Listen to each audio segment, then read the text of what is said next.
వచ్చే ఏడాది జరగనున్న తమిళనాడు అసెంబ్లీ ఎన్నికలపై సర్వత్రా ఆసక్తి నెలకొంది. రాజకీయ పార్టీ పెట్టిన సినీ నటుడు విజయ్ ఆ ఎన్నికల్లో తొలిసారి బరిలోకి దిగనుండడమే అందుకు కారణం.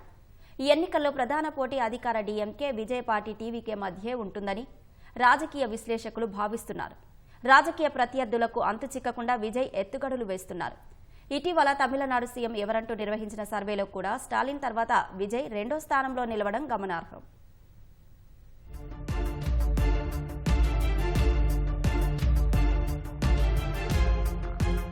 రాజకీయ అరంగేట్రం చేసిన నటుడు విజయ్ వచ్చే ఏడాది జరగనున్న తమిళనాడు శాసనసభ ఎన్నికలే లక్ష్యంగా వ్యూహ రచన చేస్తున్నారు. అధికార డీఎంకేకు గట్టి పోటీనిచ్చేందుకు తన పార్టీ టీవీకేను సిద్ధం చేస్తున్నారు. ఆ దిశగా వ్యూహాత్మకంగా అడుగులు వేస్తున్నారు. విజయ్ ఎత్తుగడలు ప్రస్తుతం రాజకీయ ప్రత్యర్థులకు అంతు చిక్కడం లేదు. సందర్భం దొరికిన ప్రతిసారీ అధికార డీఎంకేపై విజయ్ తీవ్రస్థాయిలో విరుచుకుపడుతున్నారు. వచ్చే శాసనసభ ఎన్నికల్లో డీఎంకే, టీవీకే మధ్య మాత్రమే పోటీ ఉంటుందని ఇటీవల జరిగిన తన పార్టీ తొలి సర్వసభ్య సమావేశంలో విజయ్ స్పష్టం చేశారు. దీనికి బలం చేకూర్చేలా ఓ సంస్థ సర్వే ఫలితాలు సైతం ఉండడం గమనార్హం. డీఎంకేను బలంగా ఢీకొట్టి తమిళనాడులో అధికారాన్ని ఏర్పాటు చేయాలనే పట్టుదల, కసితో విజయ్ అడుగులు వేస్తున్నారనే విషయం ఆయన వైఖరి, మాటలు స్పష్టం చేస్తున్నాయి. గతంలో డీఎంకేతో విజయ్కు చేదు అనుభవాలు ఉండటం గమనార్హం.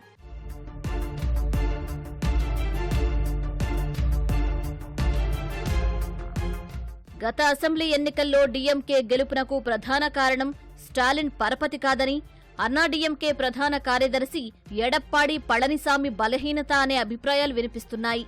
అన్నాడీఎంకేలో బలమైన నాయకత్వం లేకపోవడం, పార్టీలో చీలికలు రావడం, అసంతృప్తి నెలకొనడం వంటివి డీఎంకేకు లాభించిందనే అభిప్రాయం ఉంది.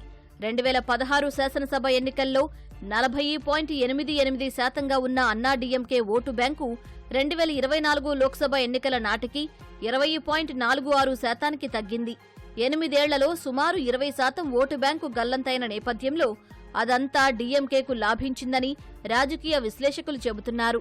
ప్రస్తుతం ప్రత్యామ్నాయ శక్తిగా విజయ్ కనిపిస్తుండటంతో ప్రభుత్వ వ్యతిరేక ఓటు టీవీకేకు దక్కే అవకాశాలు ఉన్నాయని పేర్కొంటున్నారు.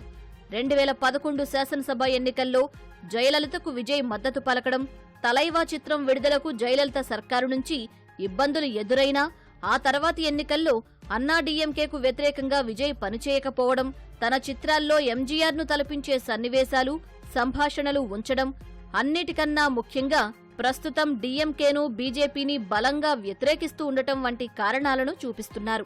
వాటితో పాటు స్టార్ హోదా, ఢిల్లీకి భయపడని ధోరణి వంటివి విజయ్కు అనుకూలంగా మారనున్నాయని, అందువల్ల వచ్చే ఎన్నికల్లో డీఎంకే, టీవీకే మధ్యే ప్రధాన పోటీ నెలకొనవచ్చనే విశ్లేషణలు తెరపైకి వచ్చాయి.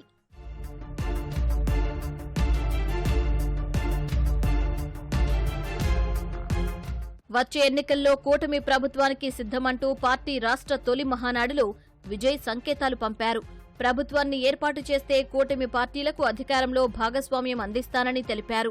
కూటమి ఏర్పాటుకు తలుపులు తెరిచి ఉన్నాయనే సంకేతాలు ఇచ్చారు.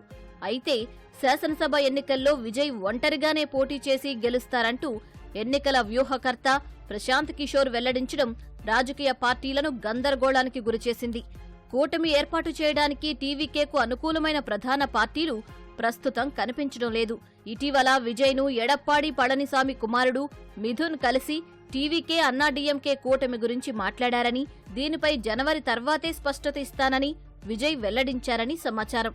అప్పటి వరకు నిరీక్షించిన సమాధానం ఎలా ఉంటుందోనన్న భయంతోనే ఎడప్పాడి పళనిసామి ఆగమేఘాలపై ఢిల్లీ వెళ్లి బీజేపీతో పొత్తు గురించి కేంద్ర హోంశాఖ మంత్రి అమిత్ షాను కలిశారనే అభిప్రాయాలు వినిపిస్తున్నాయి.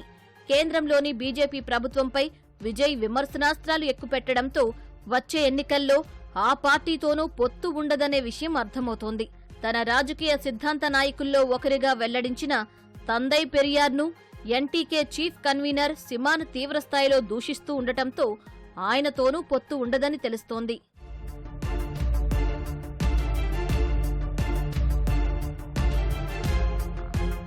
రాబోయే శాసనసభ ఎన్నికల్లో కూటమి ఏర్పాటు చేసినా చేయకున్నా అధికార డీఎంకేకు గట్టి పోటీ ఇవ్వడానికి విజయ్ సిద్ధమవుతున్నారు.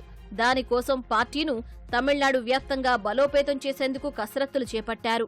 2 నియోజకవర్గాలకు 1 చొప్పున పార్టీ జిల్లాను ఏర్పాటు చేసి వాటికి కార్యదర్శులను నియమించే చర్యలు చేపట్టారు. ఇప్పటికే 6 దశలుగా 114 మందిని నియమించగా మిగతా వారిని త్వరలో నియమించనున్నారు. బూత్ కమిటీలకు సభ్యులను త్వరగా నియమించాలని జిల్లా కార్యదర్శులకు ఆదేశించారు. పార్టీ పదవుల్లో శ్రమించిన వారికి పెద్దపీట వేయడంతో పాటు కొత్త వారిని ప్రోత్సహించేలా వారికి పదవులు ఇవ్వాలని నిర్ణయించారు. ప్రజల సమస్యలపై దృష్టి సారించి వాటి పరిష్కారం కోసం రాష్ట్ర వ్యాప్తంగా పోరాడాలని నిర్ణయించారు. దీనికోసం తమిళనాడు వ్యాప్తంగా పాదయాత్ర చేపట్టి ప్రజల మధ్యకు వెళ్లి వారి దృష్టిని ఆకర్షించడానికి విజయ్ ప్రణాళిక రూపొందిస్తున్నట్టు తెలిసింది. ఇలా చేయడం ద్వారా ప్రజల మధ్య పరపతి మరింత పెరుగుతుందని, వారు మెచ్చిన నాయకుడిగా ఉండొచ్చని విజయ్ భావిస్తున్నట్టు సమాచారం.